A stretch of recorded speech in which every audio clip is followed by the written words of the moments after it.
तर विद्यार्थ्यांकडे स्पेशल आणि फ्रेश या सुपर क्लासमध्ये आपले सर्वांचेच मनापासून स्वागत आहे आणि आज आपण रोजच्यासारखेच अतिशय स्पेशल असलेले जी के कव्हर करणार आहोत, जे की आपल्याला समाज कल्याण भरती तसेच महिला गृहपाल भरती या दोन्हीही भरतीसाठी अतिशय महत्त्वाचे असणारे आहे। तसेच या दोन्हीही भरतीसाठी विद्यार्थ्यांनो 470 पेजेसचे आपण काय केलेले आहे, एक पीडीएफ तयार केलेली आहे। हे इच्छुक विद्यार्थ्यांना पीडीएफ फक्त आणि फक्त 149 मध्ये दिले जात आहे। इच्छुक विद्यार्थी जोही आहे त्यांनी घेण्यासाठी काय करायचं आहे, 8208685624 या क्रमांकावर कॉल नाही व्हॉट्सअप करायचा आहे। जोही इच्छुक विद्यार्थी आहे त्या सर्वांनी। तसेच तुम्ही चॅनलवर नवीन आला असाल किंवा कोणत्याही कारणास्तव चॅनलला जर सबस्क्राइब नसेल केलेली तर लगेच करून घ्यायचं आहे। सबस्क्राइब करणे एकदम फ्री असते, कोणत्याच प्रकारचा शुल्क लागत नसतो। जेव्हा तुम्ही सबस्क्राइब करसाल पुढची सुपर क्लास आपल्या चॅनलवर जेव्हा कधी अपलोड होईल त्याची जी नोटिफिकेशन आहे अपलोड करता तुमच्या स्मार्टफोनवर मोबाईलवर प्राप्त होऊन जाईल। तसेच सुपर क्लास सुरू करण्यापूर्वी किंवा सोडण्यापूर्वी तर नक्कीच एक लाईक करून घ्यायचा आहे। चला मग सुपर क्लास सुरुवात करूया। सर्वात जो पहिला प्रश्न आहे आपल्या समोर असा आहे की महाराष्ट्रामध्ये 2 वेळेस प्रवेश करणारी नदी कोणती आहे ते पहिल्या प्रश्नात आपल्याला विचारलेलं। तर 2 वेळेस प्रवेश करणारी ऑप्शन मध्ये आहे कृष्णा, गंगा, भीमा किंवा तापी। तर या ठिकाणी ऑप्शन क्रमांक 4 योग्य आहे। तापी ही जी नदी आहे विद्यार्थ्यांनो महाराष्ट्रामध्ये 2 वेळेस प्रवेश करते। या ठिकाणी नदीचा उगम आहे विद्यार्थ्यांनो मध्य प्रदेशात झालेला आहे। मध्य प्रदेशातील कोणत्या ठिकाणाहून विद्यार्थ्यांनो, तर या ठिकाणी बैतूल नावाचा एक जिल्हा आहे आणि या ठिकाणी जे आहे विद्यार्थ्यांनो या नदीचा जो उगम आहे तो झालेला आपल्याला दिसून येतो। बैतूलमध्ये हे नेमकं कोणत्या ठिकाणी तर पाहिलं तर ती ठिकाण आहे मुलताई, या ठिकाणाहून उगम झालेला आहे। आता ही जी तापी नदी आहे कोणत्या राज्यातून वाहते, किती राज्यातून वाहते, तर या ठिकाणी गुजरात या राज्यातून वाहते। तसेच विद्यार्थ्यांनो आपल्या महाराष्ट्र राज्यातून देखील नदी आहे ती वाहते। तसेच या ठिकाणी मध्य प्रदेश या राज्यातून वाहते। म्हणजे 3 राज्यातून वाहणारी ही नदी असलेली आपल्या सर्वांना दिसून येते की आहे। आता या ठिकाणी नदीची लांबी जी आहे विद्यार्थ्यांनो 724 किलोमीटर एकूण असलेली ही आपल्या सर्वांना दिसून येते। तर हा जो डेटा आहे तुम्हाला लक्षात घ्यायचा आहे। तर कव्हर करूया पुढचा प्रश्न आहे दुसरा। तर अन्नपदार्थाची ऊर्जा कोणत्या परिमाणात मोजली जाते ते आपल्याला विचारलेलं आहे। कशाची? अन्नपदार्थाची जी ऊर्जा आहे ती कशात मोजली जात असते। ऑप्शन मध्ये आहे कुलोम, कॅलरीज, आर्ग किंवा किलो। तर या ठिकाणी ऑप्शन क्रमांक 2 म्हणजेच कॅलरी मध्ये जे आहे अन्नपदार्थाची जी ऊर्जा आहे ती या ठिकाणी मोजली जात असते। प्रश्न तिसरा, महाराष्ट्रातील नाशिक जिल्ह्यामध्ये खालीलपैकी कोणते ज्योतिर्लिंग स्थित आहे? जिल्हा विचारलेला आहे नाशिक हा। तर ऑप्शन मध्ये आहे औंढा नागनाथ, भीमाशंकर, त्र्यंबकेश्वर किंवा परळी वैजनाथ। तर या ठिकाणी विद्यार्थ्यांनो ऑप्शन क्रमांक आपल्या समोर 3 योग्य आहे। या ठिकाणी त्र्यंबकेश्वर ज्योतिर्लिंग जे आहे या ठिकाणी नाशिक जिल्ह्यामध्ये आहे। औंढा नागनाथ कुठे येते विद्यार्थ्यांनो, तर सर्वांना माहित असेल की आपल्या हिंगोली जिल्ह्यामध्ये या ठिकाणी येते। तसेच या ठिकाणी भीमाशंकर कोणत्या जिल्ह्यात येते, तर पुणे जिल्ह्यात येते। तसेच या ठिकाणी परळी वैजनाथ कोणत्या जिल्ह्यात येते, तर विद्यार्थ्यांनो या ठिकाणी बीड जिल्ह्यामध्ये येते। हे आपल्याला लक्षात येते। कव्हर करूया प्रश्न चौथा क्रमांकाचा। बुद्धिबळ या खेळामध्ये एकूण सोंगट्या किती असतात ते विचारलेलं आहे। किती सोंगट्या असतात बुद्धिबळ खेळामध्ये, तर 28 सोंगट्या, 30 सोंगट्या, 32 किंवा या ठिकाणी 34। तर ऑप्शन क्रमांक 3 योग्य आहे। जे 32 सोंगट्या आहे विद्यार्थ्यांनो कोणत्या खेळामध्ये, बुद्धिबळ खेळामध्ये असतात। काय असतात? 16 पांढऱ्या असतात, 16 काळ्या असतात। हे आपल्याला सगळ्यांना लक्षात येते। घेऊया पुढचा प्रश्न आहे 5वा। कोणत्या मराठी संतांच्या अभंगाचा जो समावेश आहे गुरु ग्रंथ साहिब मध्ये केलेला आहे ते विचारलेलं आहे। कोणते आहेत संत असे, तर ऑप्शन मध्ये संत मीराबाई, संत नामदेव, संत एकनाथ किंवा संत रोहिदास। तर या ठिकाणी मराठी संत कोणता आहे, तर ज्यांचा जो अभंगाचा समावेश आहे गुरु ग्रंथ साहिब मध्ये झालेला आहे ऑप्शन क्रमांक 2 म्हणजेच संत नामदेव यांचा झालेला आपल्या सर्वांना दिसून येतो। प्रश्न 5वा। मोहम्मद अली खालीलपैकी कोणाचे नाव आहे? मोहम्मद अली कोणाचे नाव आहे? ऑप्शन मध्ये दिलेले आहे बॅरिस्टर जिना, गफार खान, अब्दुल लतीफ किंवा वरील नाही। ऑप्शन क्रमांक 1 बॅरिस्टर जिना यांचे जे आहे काय नाव आहे विद्यार्थ्यांनो, मोहम्मद अली असे आहे। प्रश्न या ठिकाणी 7वा। गिलगिट ही नदी खालीलपैकी कोणत्या नदीची प्रसिद्ध उपनदी आहे? नदी लक्षात घ्या कोणती विचारलेली आहे नदी या ठिकाणी, गिलगिट ही नदी विचारलेली आहे। ऑप्शन मध्ये दिलेली आहे कावेरी, गंगा, गोदावरी किंवा सिंधू।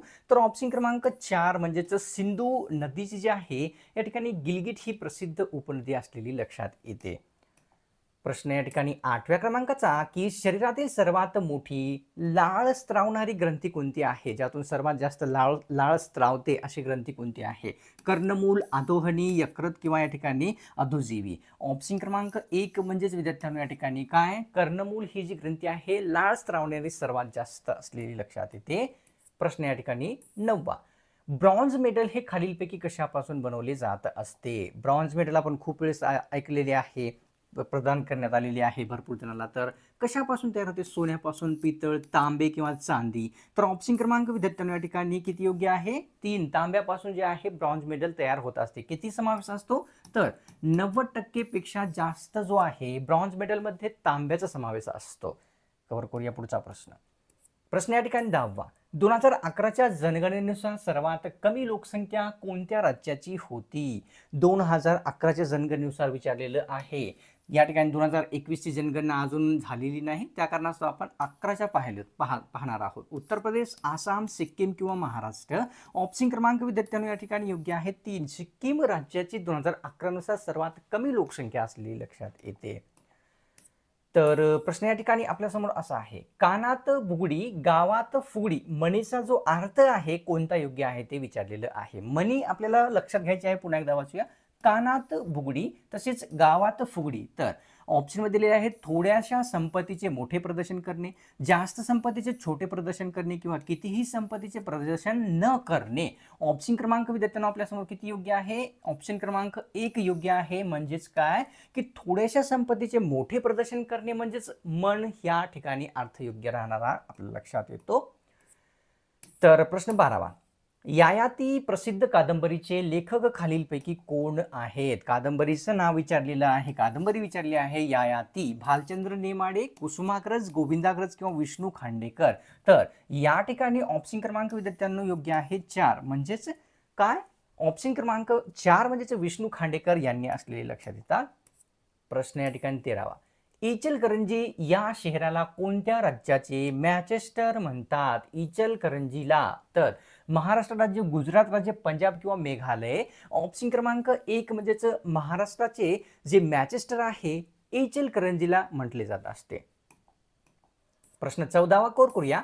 या ठिकाणी महिलांना गर्भपाताचा जो अधिकार आहे कोणत्या अनुच्छेदानुसार प्राप्त झालेला आहे? कशाचा? गर्भपात करण्याचा जो अधिकार आहे तो अनुच्छेद 18, अनुच्छेद 22, अनुच्छेद 20 किंवा 21. ऑप्शन क्रमांक 4 योग्य आहे. या ठिकाणी अनुच्छेद 21 नुसार जे आहे विद्यार्थ्यांनो महिलांना गर्भपाताचा जो अधिकार आहे तो प्राप्त झालेला आपल्या सर्वांना दिसून येतो. कव्हर करूया पुढचा प्रश्न जो की आहे 15व्या क्रमांकाचा. तर भारतामध्ये सर्वात कमी साक्षर असलेले राज्य कोणते आहे? सर्वांना उत्तर येत असेल, सोपा प्रश्न आहे. सर्वात कमी साक्षर कोणते राज्य आहे 2011 नुसार या ठिकाणी विचारलेलं आहे. तर महाराष्ट्र, गुजरात, बिहार किंवा तेलंगणा. ऑप्शन क्रमांक 3 बिहार हे जे राज्य आहे सर्वात कमी साक्षर असलेले लक्षात येते. तर प्रश्न या ठिकाणी पुढचा असा आहे, आधुनिक भारताचे जनक खालीलपैकी कोणाला म्हणतात? कोणते व्यक्ती आधुनिक भारताचे जनक म्हणून ओळखले जातात? तर महात्मा गांधी, पंडित नेहरू, राजाराम मोहन रॉय किंवा महर्षी कर्वे. तर ऑप्शन क्रमांक 3 योग्य राहणार आहे विद्यार्थ्यांनो. कोण? राजाराम मोहन रॉय यांना जे आहे आधुनिक भारताचे जनक म्हणतात. प्रश्न 16वा. खालीलपैकी कोणत्या तालुक्यामध्ये साखर कारखान्यांची संख्या सर्वात जास्त आहे? साखर कारखाने महाराष्ट्रातील कोणत्या जिल्ह्यात किंवा कोणत्या तालुक्यामध्ये सर्वात जास्त आहेत? तर कोपरगाव, कागल, सिल्लोड किंवा जामखेड. तर ऑप्शन क्रमांक 1 योग्य आहे. कोपरगाव तालुक्यामध्ये सर्वात जास्त कशाची? तर साखर कारखान्यांची संख्या आहे. कोणत्या जिल्ह्यात येते कोपरगाव? तर या ठिकाणी विद्यार्थ्यांनो अहमदनगर मध्ये जे आहे विद्यार्थ्यांनो हा जो तालुका आहे तो आलेला लक्षात येतो. कव्हर करूया पुढचा प्रश्न. प्रश्न 17वा. खाद्यपदार्थामध्ये असणाऱ्या आम्लांना काय म्हणतात? जेही खाद्यपदार्थामध्ये आम्ल असतात त्यास तर नैसर्गिक आम्ल, रासायनिक आम्ल, संहत आम्ल किंवा वरील नाही. तर खाद्यपदार्थामध्ये जे आम्ल असतात त्यांना काय म्हणतात? तर नैसर्गिक आम्ल असे संबोधले जात असते. तर प्रश्न 18वा. किनारपट्टीच्या प्रदेशात साधारणतः कोणत्या प्रकारची वने असतात ते आपल्याला सांगायचं आहे. किनारपट्टीच्या प्रदेशामध्ये तर ऑप्शनमध्ये दिलेली आहे काटेरी, झुडपी, दलदल किंवा वरील नाही. ऑप्शन क्रमांक 3 या ठिकाणी योग्य आहे विद्यार्थ्यांनो. दलदल प्रकारचे जे वने असतात कोणत्या भागामध्ये? किनारपट्टीच्या प्रदेशात असतात हे आपल्या लक्षात येते. प्रश्न 19वा. हिंदी महासागर व दक्षिण चिनी समुद्र यांना जोडणारा समुद्रधुनी कोणता आहे ते विचारलेलं आहे. हिंदी महासागर तसेच दक्षिण चिनी समुद्र यांना, तर या ठिकाणी जिब्राल्टरच्या पालकाची ध्वनी आहे समुद्रधुनी किंवा मल्लाकची समुद्रधुनी. तर ऑप्शन क्रमांक विद्यार्थ्यांनो या ठिकाणी 3 म्हणजेच मल्लाकची समुद्रधुनी जी आहे हिंदी महासागर तसेच दक्षिण चिनी समुद्र यांना जोडणारी समुद्रधुनी असलेली लक्षात येते की आहे. प्रश्न 20वा, प्रकाश वर्ष खालीलपैकी कशाचे अंतर मोजण्याचे एकक आहे? प्रकाश वर्ष कशासाठी म्हणजे कशाचे अंतर मोजण्यासाठी वापरले जात असते? खगोलीय, प्रवासी, सागरी किंवा वरील नाही? तर ऑप्शन क्रमांक विद्यार्थ्यांनो या ठिकाणी या एक योग्य आहे. प्रकाश वर्ष जे आहे कशाचे? खगोलीय अंतर मोजण्याचे एकक आहे. जसे की विद्यार्थ्यांनो म्हणजेच कोणता ग्रह किती लांब आहे, कोणती गॅलेक्सी किती लांब आहे ते मोजण्यासाठी प्रकाश वर्ष हे जे आहे म्हणजेच उपयोगात आणले जात असते. आता जवळ आपले जसे सूर्यमंडल आहे ना, सौरमंडल आहे ना, तसे जवळचे आपल्या सूर्याला सोडून किती दूर आहे? तर या ठिकाणी विद्यार्थ्यांनो 4 प्रकाश वर्ष दूर आहे दुसरा सूर्य म्हणजेच तारामंडल आपण म्हणू शकतो 4 प्रकाश वर्ष. आता 4 प्रकाश वर्ष म्हणजे प्रकाश जो आहे एका सेकंदाला किती 3 लाख किलोमीटर दूर जात असतो. 3 लाख किलोमीटर प्रत्येक सेकंदाला. तरीही 4 प्रकाश वर्ष दूर जाण्यासाठी जर आताची टेक्नॉलॉजीनुसार जर आपण पाहिले तर आपल्याला किती वर्ष? कमीत कमी 17,000 वर्ष 4 लाईट इयर पार करण्यासाठी लागतात हे आपल्याला लक्षात येते. तर कव्हर करूया पुढचा प्रश्न. प्रश्न या ठिकाणी आहे 21वा, छत्रपती शिवाजी महाराज यांच्या वडिलांना कोणी बंदी बनवलेले होते ते प्रश्नामध्ये विचारलेले आहे. छत्रपती शिवाजी महाराज यांच्या वडिलांना, तर औरंगजेब, शहाजहां किंवा जयसिंग किंवा आदिलशहा. ऑप्शन क्रमांक 4 आदिलशहा यांनी छत्रपती शिवाजी महाराज यांच्या वडिलांना बंदी बनवलेले होते हे आपल्याला लक्षात येते. प्रश्न 22वा, अथिरापल्ली हा प्रसिद्ध धबधबा भारतातील कोणत्या राज्यात येतो? प्रश्नामध्ये विचारलेला आहे. धबधब्याचं नाव लक्षात घ्यायचं आहे. अथिरापल्ली हा विचारलेला आहे. तर कर्नाटक, केरळ, आंध्र प्रदेश किंवा या ठिकाणी तेलंगणा. तर या ठिकाणी विद्यार्थ्यांनो आपण या ठिकाणी पाहूया की जो अथिरापल्ली धबधबा आहे कोणत्या राज्यामध्ये येतो? तर ऑप्शन क्रमांक 2 या ठिकाणी योग्य आहे. केरळ राज्यामध्ये जो आहे अथिरापल्ली येत असतो. कव्हर करूया पुढचा प्रश्न. प्रश्न 23वा, महात्मा गांधी कोणत्या देशातून परतल्यामुळे भारतीय प्रवासी दिन साजरा केला जात असतो? प्रश्नामध्ये एक आणखी प्रश्न तयार होतो की जे भारतीय प्रवासी दिवस आहे तो महात्मा गांधी भारतामध्ये परतल्या कारणास्तव सुरुवात झालेला आहे. तर कोणत्या देशातून परतल्या कारणास्तव सुरुवात झालेला आहे? तर इंग्लंड, जर्मनी, इटली किंवा आफ्रिका. ऑप्शन क्रमांक 4 आफ्रिकेतून जे आहे महात्मा गांधी भारतामध्ये परतले कारणास्तव भारतीय प्रवासी दिन साजरा होत असतो. 22 वर्ष जे आहे महात्मा गांधी म्हणजेच आफ्रिकेमध्ये राहिलेले होते हे आपल्याला लक्षात येते. प्रश्न 24वा, की आरवली पर्वतातील सर्वात उंच शिखर खालीलपैकी कोणते आहे? कोणत्या पर्वतातील? आरवली पर्वतातील विचारलेले आहे. तोडा बेटा, गुरु शिखर, सारामती किंवा धूपगड. तर ऑप्शन क्रमांक 2 म्हणजेच आरवली पर्वतातील सर्वात उंच जे शिखर आहे कोणते आहे विद्यार्थ्यांनो? तर गुरु शिखर आहे. प्रश्न या ठिकाणी 25वा, की खालीलपैकी कोणते जीवनसत्व कशामध्ये? मेधामध्ये विरघळणारे आहेत. मेध म्हणजे काय आपल्याला सांगतो तुम्हाला एक वेळेस आपण कव्हर करूया प्रश्नाचं उत्तर पूर्वी. तर मेधामध्ये विरघळणारी कोणते जीवनसत्व आहे? ए, डी, ई किंवा वरील सर्व. तर ऑप्शन क्रमांक 4 वरील पैकी सर्व म्हणजेच काय?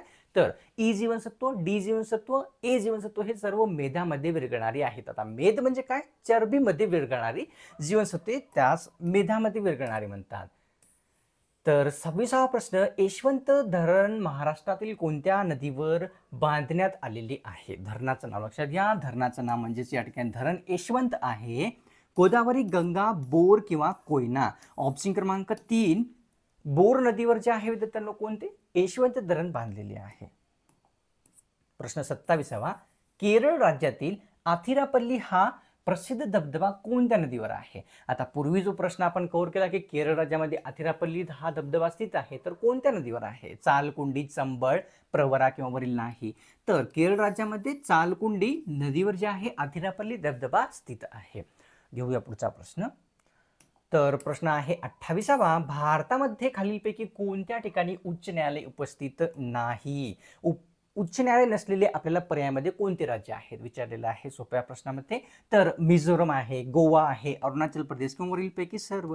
ऑप्शन क्रमांक 4 म्हणजेच वरीलपैकी सर्व. अरुणाचल प्रदेश, गोवा तसेच मिझोरम या एकाही राज्यामध्ये उच्च न्यायालय उपस्थित नाही. या राज्यांना इतरांचे उच्च न्यायालय दिलेले आहेत. पाहूया कोणाचे दिलेले आहे. या ठिकाणी पाहूया की मिझोरम आणि अरुणाचल प्रदेश या दोन्हीही राज्यासाठी कुठले उच्च न्यायालय आहे विद्यार्थ्यांनो, तर आहे गुवाहाटी उच्च न्यायालय. तसेच गोव्यासाठी कुठले आहे, तर आपल्या महाराष्ट्र राज्याचे जे आहे विद्यार्थ्यांनो आपल्याला दिसून येते महाराष्ट्र राज्याचे. तर हे आपल्याला लक्षात घ्यायचं आहे. कव्हर करूया. आपल्या समोर प्रश्न 29वा काय आहे तो, तर दलहस्ती ऊर्जा निर्मिती केंद्र कोणत्या नदीवर स्थित आहे ते आपल्याला सांगायचं आहे. दलहस्ती ऊर्जा निर्मिती केंद्र तर चिनाब नदीवर, गंगा नदीवर, कोशी किंवा कृष्णा. तर ऑप्शन क्रमांक 1 म्हणजे चिनाब नदीवर कोणते दलहस्ती ऊर्जा निर्मिती केंद्र स्थित आहे हे लक्षात येते. प्रश्न या ठिकाणी कव्हर करूया. 30वा की संविधान तयार करण्यासाठी किती दिवसाचा कालावधी लागलेला आहे ते आपल्याला विचारलेलं आहे. सर्वांना उत्तर येत असेल संविधान तयार करण्यासाठी किती दिवसाचा कालावधी लागलेला आहे ते. तर ऑप्शनमध्ये दिले आहे 2 वर्ष 11 महिने 18 दिवस किंवा 1 वर्ष 12 महिने 12 दिवस किंवा 3 वर्ष 8 महिने 20 दिवस किंवा XYZ चौथा प्रश्न ऑप्शन्स. तर ऑप्शन क्रमांक विद्यार्थ्यांनो 1 योग्य आहे. म्हणजेच काय 2 वर्ष 11 महिने 18 दिवस संविधान तयार करण्यासाठी जे आहे लागलेला कालावधी आहे. आता या ठिकाणी संविधान कोणत्या दिवशी पूर्ण झालेले होते, तर 26 नोव्हेंबर या ठिकाणी 1949 रोजी जे आहे संविधान तयार झालेले होते. तसेच विद्यार्थ्यांनो 26 जानेवारीला जर आपण पाहिले 26 जानेवारी 1950ला भारतीय संविधान अंमलात आलेले होते हे आपल्याला लक्षात येते. आता सुपर क्लासला सोडण्यापूर्वी पुन्हा एकदा आपल्याला रिमाइंडर देऊ इच्छितो की 470 पेजेसचे PDF विद्यार्थ्यांनो 149 मध्ये दिले जात आहे, जसं की आपण पूर्वी कव्हर केलेलं आहे. तसेच या ठिकाणी जोही विद्यार्थी इच्छुक आहे या PDF ला घेण्यासाठी त्यांना काय करायचं आहे 8208685624 या क्रमांकावर कॉल नाही व्हॉट्सअप करायचा आहे. जोही इच्छुक विद्यार्थी आहे त्या सर्वांनी घेण्यासाठी. आणि तसेच तुम्ही चॅनलवर नवीन आला असाल किंवा कोणत्याही कारणास्तव चॅनलला जर सबस्क्राईब नसेल केली लगेचच्या लगेच करून घ्यायचं आहे. सबस्क्राईब करणं एकदम फ्री असते. सबस्क्राईब करण्यासाठी कोणत्याही प्रकारचा शुल्क लागत नसतो. सबस्क्राईब जेव्हा करसाल पुढची सुपर क्लास जेव्हा कधी अपलोड होईल त्याची नोटिफिकेशन अपलोड करता तुमच्या स्मार्टफोनवर मोबाईलवर प्राप्त होऊन जाईल. कारणास्तव सबस्क्राईब करून घ्यायचं आहे. आणि सुपर क्लास सोडण्यापूर्वी एक लाईक करून तुमच्यातर्फे थोडासा जो प्रोत्साहन आहे आपल्या या चॅनलला या चॅनलच्या या सुपर क्लासला किंवा मलाही म्हटले तरी चालेल देऊनच जायचं आहे. चला मग भेटूया पुढच्या एका स्पेशल आणि फ्रेश सुपर क्लास.